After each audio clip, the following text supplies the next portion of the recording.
Yeah, well, let's take a focus on some of those high-profile trials that took place in South Africa this year. We unpack it further with crime expert Chad Thomas. Chad, thank you so much for being with us this afternoon. Really do appreciate it. We played that package of Katiso Molefe. In fact, let's start with him because he's a very interesting character in our minds and occupies a very interesting space in our understanding of crime. He's this alleged crime syndicate boss accused of murdering DJ Sumbody, faces multiple charges of murder, conspiracy to commit murder, which included, and of course, we now know that the High Court overturned the Magistrates Court decision on his bail. How common is it for a gang boss, an alleged gang boss, who faces multiple charges to receive bail? Not that often. When one looks at what's happening in the Western Cape, in particular Cape Town, you've got a number of gang bosses who are currently in custody. Some aren't. Much the same as Gauteng, but the majority of those accused of very serious crimes, including Rob Stanfield has been incarcerated for more than 2 years now. And Nafis Modak. Yeah. So, and they're accused of very serious crimes. Just remember that Nafis is purportedly linked to the murder of a high-ranking police officer, Charles Kenia. Yeah, and so it's unusual for a gang boss of this nature to receive, you know, a bail of that sort. 400,000 rand isn't that great a deal of money in the greater scheme of somebody who has the means for it. But we learned before the ad hoc committee, at least, and at least to an extent before the Matlanga Commission, that Katiso Molefe, as part of what the commissioner, the National Police Commissioner, Fani Masimula, described as the Big Five, which are these criminals who are at the top of these cartels that are being tracked and whose crimes have been on the radar of the police for a very long time. They just perhaps didn't have the conclusive evidence to bring charges, but now they certainly do.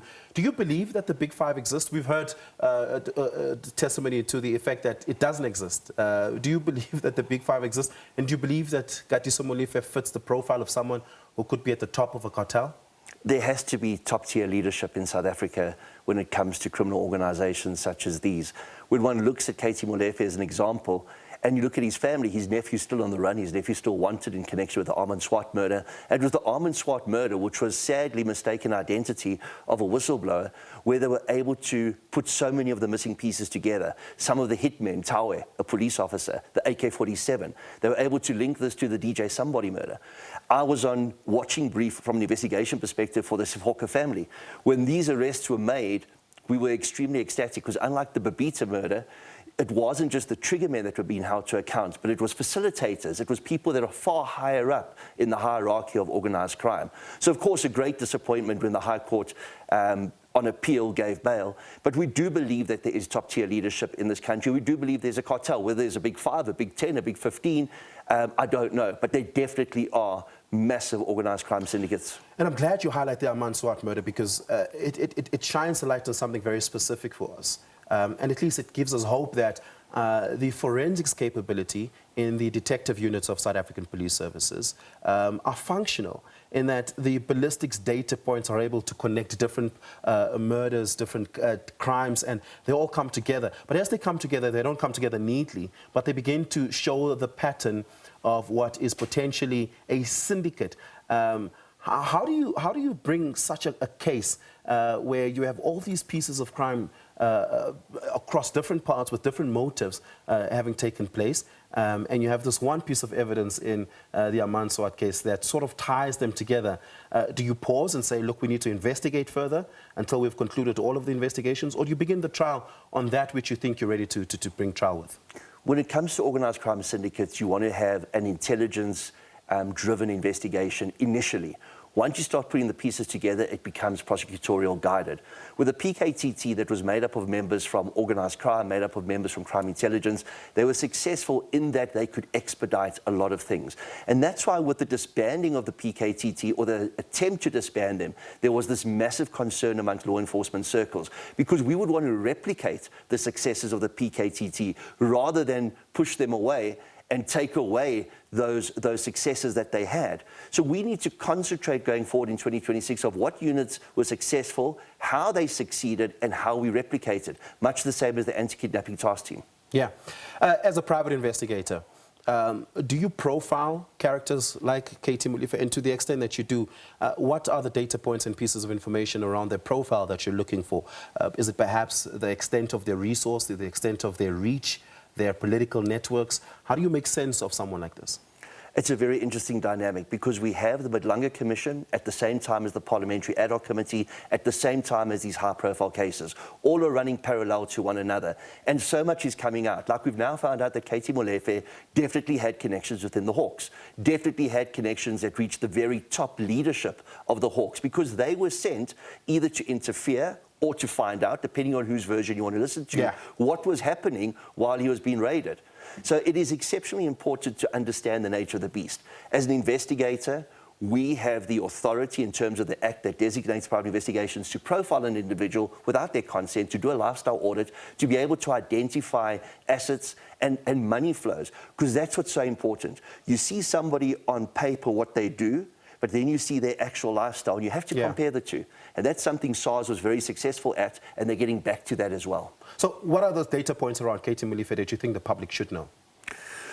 His lifestyle, his connections, the fact that he's on the fringes of legitimate business as well as illegitimate business. What are his business dealings, by the way? Do we know anything about it? It's varied interest. If you look at what his nephew was doing, his nephew would be supplying the South African transport services with various equipment, etc., hence the assassination of Amon Swart. So a lot of tender-type business starts coming into play here, connected to other businessmen. And again, said he had his own security company because when they raided his premises, he had a rifle. And they said, why have you got a rifle? He said, well, I don't know who's coming into my house, but my rifle's legal. I own a security company. And therein lies a massive problem in South Africa at the moment. Let's talk about security companies, because the next person I want to talk about is Kat Matlala, who also owns a security company. Why are they such attractive business ventures for those who are alleged, with alleged dealings in the underworld? So it gives a level of legitimacy to having people carrying weapons in branded vehicles. We saw this in KZN at a stage where taxi bosses and owners would start buying legitimate security companies through proxies.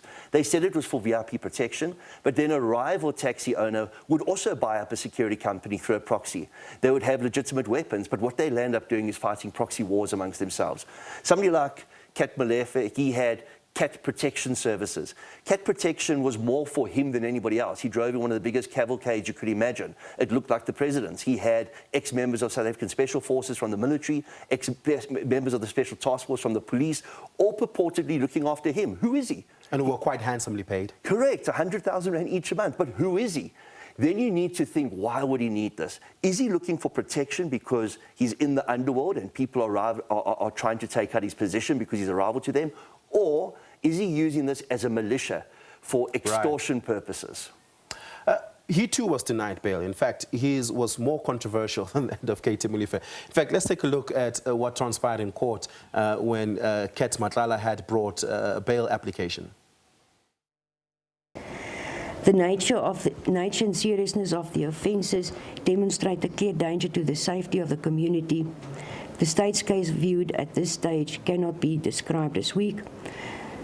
In the light of these findings, the court is not persuaded and satisfied that the applicant has established exceptional circumstances which, in the interest of justice, permits his release on bail. The application for bail is accordingly refused. The NPA welcomes the dismissal of Vusimuzi Matlala's bail appeal by the High Court of South Africa, Gauteng Division in Johannesburg. We are of the view that the court made the right decision in denying Mr. Matlala bail, considering the severity of the charges and the risk to public safety, as well as law enforcement officers, including the investigating officer and the prosecutors involved in this matter. Well, let's talk about the bail denial of Kat Matlala. How different is it for you from the case, or at least the bail application brought by Katiso Molefe?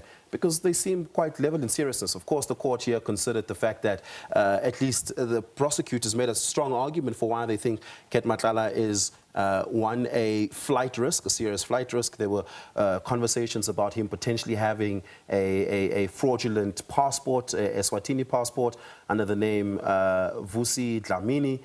Then there was also the fact that the court considered that he attempted to murder his ex-girlfriend, who is an active witness, and they saw that as potential behavior of witness tampering. But how different is it in merit from that of Katiso Molefe? There are similarities. Some of the similarities go back to when Katiso Molefe, some 20-odd years ago, was found guilty of drug trafficking in the United Kingdom and had used another identity at that stage. With Vusimuzi Matlala. And by the way, the journalist who broke that story in Eswatini, thank you to the media, received the Media Award of the Year for Eswatini for breaking the story on Kat Matlala's passport, that side. So you have the similarity. Both of them have used aliases. But Vusimuzi Matlala is far more recent. With Katiso Molefe, it's more than 2 decades ago. Again, with Vusimuzi Matlala, he didn't mention to the state that he had assets outside of South Africa. He does have assets in Mauritius, which means that he can go to another jurisdiction. It could be exceptionally difficult to bring him back to our jurisdiction. And look, the crimes against both of them are serious. We're talking about hits, attempted hits, and a lot more is coming out. And I think that charge sheet for both of them is going to become excessively long. Yeah. Now, much like Katiso Molefe, Vusimuzi Matlala seems to be somebody who is trying to participate in legitimate business, not just in criminal business. But the way he comes about the legitimate business also seems to be through using the proceeds of alleged crime on the one hand, but also using criminal tactics. For instance, admittedly, he admits to having attempted to bribe certain officials, former Minister of Police, being one such official. What are the data points around Kat Matlala that you think are important for us to make sense of? He wasn't on the radar until about 2017. He was like almost a petty criminal from 2000 until then. He'd been charged with things like possession of stolen property, break-in entry, residential robbery, burglary, that type of thing. Suddenly, 2017, 2018, 2019, he starts becoming a somebody. He starts moving up the ranks within the Pretoria organised crime groups. He launches this Cat Security. He funds Cat Security's vehicles in a very strange way. He creates a vehicle finance scheme together with a guy and a woman called Right to Own. And he takes these vehicles from people who have financed these vehicles, and he takes them in some cases by force, and he uses these vehicles in this Right to Own scheme to fit out his security company. So his security company looks as if it's really, really pucker. It's got everything that's going for it. His biggest mistake is his emboldenment. To go after the police tender, the police wellness tender of 360 million rand, when you don't have the capacity or the experience to do something like this, I believe was his undoing. Because how do you go take on a tender in an improper manner from a law enforcement agency? And that's where things start to fall apart.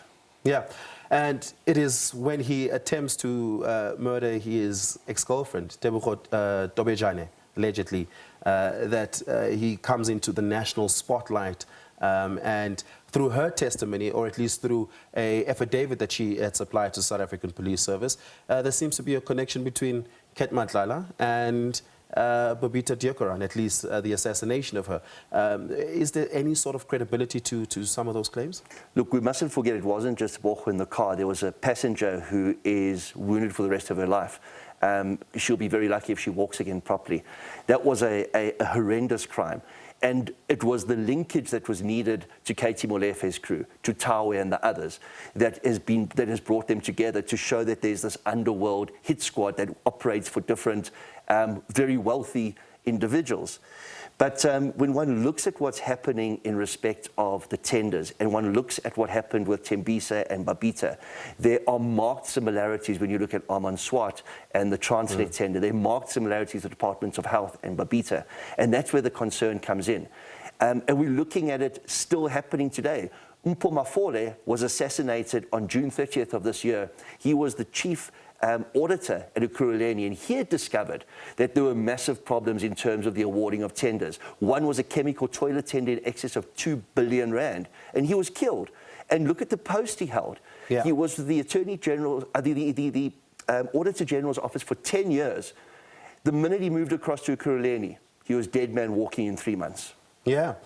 Is there anything about the ballistics data of the weapon used in the attempted murder of Tebogo Dobejane that links Kat Matlala to any other potential cases that are important?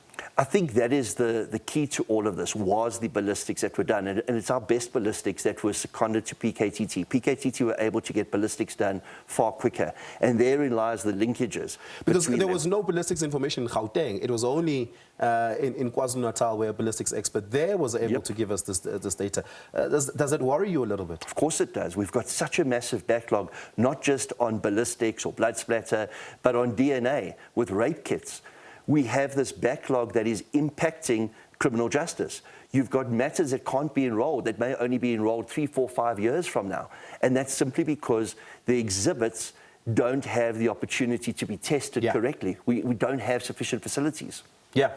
I want to take you to another case which was also really interesting in the South African news cycle this year, and that is the assassination of Keenan Jared Forbes, a.k.a. The Ndemande brothers, who had fled to Eswatini with an extradited from Eswatini with the assistance of the Eswatini authorities, are now facing charges in court, and they are alleged to have been the hitman that shot and killed a.k.a. in that gruesome video that we saw about his assassination. Siyabonga and Malusi Ndemande. This is going to be a fascinating trial, because if it is indeed true that they are career hitmen, how do we, do they take the fall? Do you see them taking the fall and saying, yeah, that's it, we murdered this guy? Or do you imagine that the SAPS would be able to extract enough information to go up the value chain of where that decision or an instruction came from? Again, another sad case where there was a second fatality. Tabelo, the chef. Horrific. And in broad daylight, so these two have been connected as being part and parcel of the hit. There's been a money flow analysis that showed how there were cash transfers that were made and transfers so that this hit could take place. And we saw something interesting happen. We saw them flee to Eswatini. We know that Vusimuzi Matlala had an Eswatini passport. We know that somebody like Thabo Bester fled to neighboring countries. So it seems as if there is this fear of our authorities and our judicial system that's lending credence to the fact that criminals want to run away. The fact that they were extradited, and quite promptly, is great. Very different to the Thabo Bester scenario where he was declared undesirable and deported. But this shows that our law enforcement is working very well with neighboring countries' law enforcement. Yeah, and that collaboration is quite important. Of course, we saw it play out in Palapala as well with Namibia, quite interestingly here. But will this case be one of those cases where we actually learn how the transactional nature of contract killing happens in South Africa? We're seeing it with the Katiso Molefe case for the first time, where facilitators and top-tier leadership may be held to account, and they are being named. In this particular instance, we don't know who ordered the hit. We kind of know who facilitated the hit, we kind of know who committed the hit, but we don't quite know yet, although we all have our suspicions, who ordered the hit. And that's what happened in the Babita case. One of the Babita murderers will be coming out of prison next year. Can you believe it? One of the hitmen is eligible for parole next year, yet we don't know who facilitated the hit and who ordered the hit. And those trigger men are living it up. In a prison environment, for you and me, we wouldn't survive. For them, it's a nice environment. They're in there for high-profile crimes, and they're regarded as serious criminals. So they've got the run of the show there. Plus, their families are looked after while they're inside. But conversely, if they don't keep quiet, their families won't be looked after anymore. Worse still, their families could be killed. So it's a very interesting dynamic for trigger men in South Africa. Yeah. Just a last question. Do you think 2025 and what we've seen play out are sending strong signals to career criminals that, hey, the system actually is functioning? Best year ever. Best year ever, and it wouldn't have happened if it wasn't for PKTT and the July 6 press about Mkhwanazi. That's a fact. Whether you like him or don't, whether you think there's an agenda or a narrative, it's irrelevant. He's got the country talking. There's a reckoning taking place. Yeah, Chad, thank you so much for that. Really do appreciate it. Chad Thomas, crime expert, talking to us there on multiple crimes and, of course, big profile cases that we saw play out in South Africa this year.